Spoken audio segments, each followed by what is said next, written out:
Olá, sejam muito bem-vindos a mais um Ao Final do Dia de Segunda-feira. O meu nome é Mariana Leitão. Hoje assinala-se o Dia Internacional para a Erradicação da Pobreza e o Pordata revelou uma série de dados comparativos entre 2019 e 2020 que vieram, no fundo, demonstrar que a população portuguesa está cada vez mais pobre e, nessa matéria, estamos cada vez mais longe do resto da União Europeia. E, portanto, conseguimos constatar que de 2019 para 2020 o número de portugueses em risco de pobreza ou exclusão social aumentou 12,5%, o que significa que nós temos 4,4 milhões de portugueses a viver abaixo do limiar da pobreza, o que significa que vivem com menos de 554 euros por mês. Desses 4,4 milhões, 1,9 milhões de portugueses continua a viver abaixo do limiar de pobreza, mesmo depois de receber apoios sociais do Estado.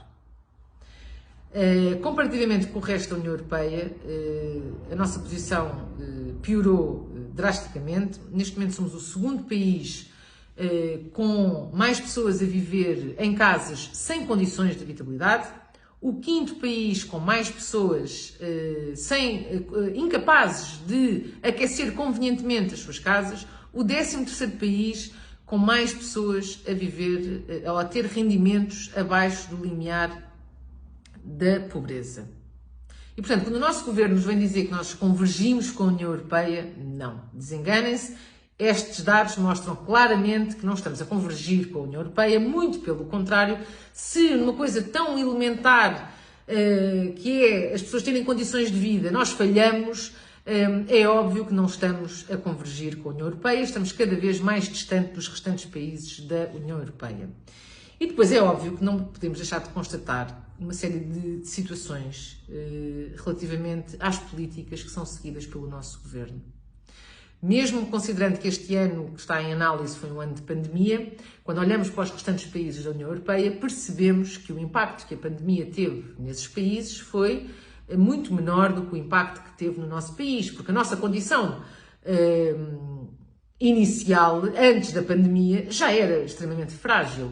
E isso é assim por conta das políticas que são seguidas por estes governos sucessivos, socialistas, que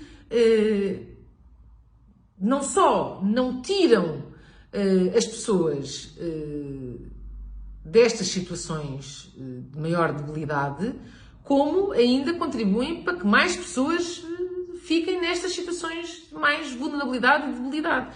Porque, vamos a um exemplo prático, obviamente que impõem-se reformas estruturais no nosso país. Obviamente que temos uma carga fiscal brutal que asfixia completamente as pessoas e as famílias e as empresas. E, portanto, era fundamental baixar os impostos, nomeadamente os impostos sobre o rendimento do trabalho, para garantir que as pessoas tinham mais disponibilidade financeira ao fim do mês para fazer face às suas obrigações. Ora, o que é que o Governo faz? Ora, o Governo não só não baixa os impostos, como ainda de forma encapotada, por causa da reestruturação dos escalões de IRS, ainda põe uma medida no Orçamento de Estado para 2023 que na prática vai significar que quem ganha o salário mínimo em 2024 vai passar a pagar IRS. Portanto, não só não se baixam os impostos, como ainda se criam formas de ir taxar mais pessoas, nomeadamente pessoas que, por si só, porque já ganham o salário mínimo, são pessoas que já estão numa situação de alguma vulnerabilidade.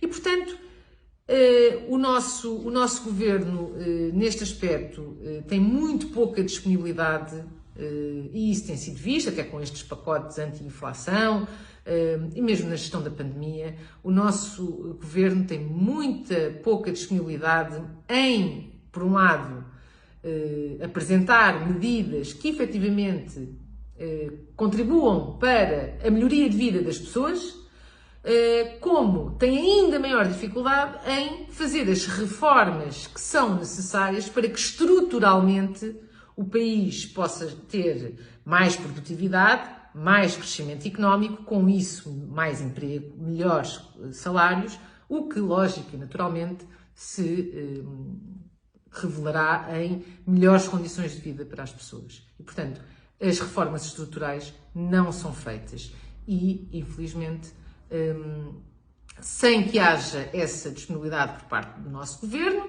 de no imediato baixar impostos e fazer as reformas que são necessárias, lamentavelmente o prognóstico não é bom.